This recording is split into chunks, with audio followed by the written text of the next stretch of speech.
Happy morning, children. Welcome to our reading class.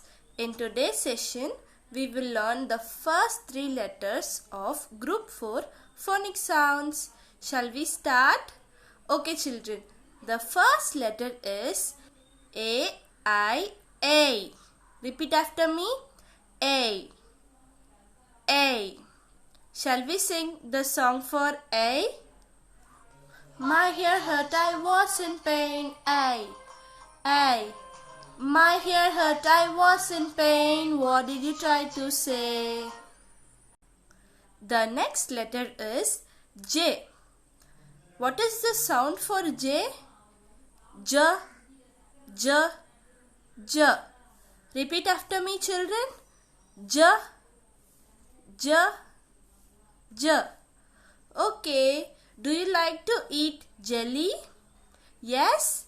Okay, then shall we sing a song on jelly? Jelly and jam, jingling on the plate. Oh, what will I eat with it? Ja. The next sound is O. O. O.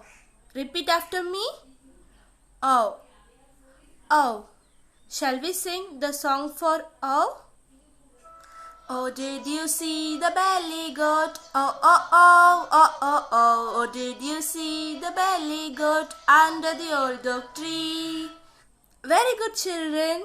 Keep practicing the songs. See you all in another session. Bye.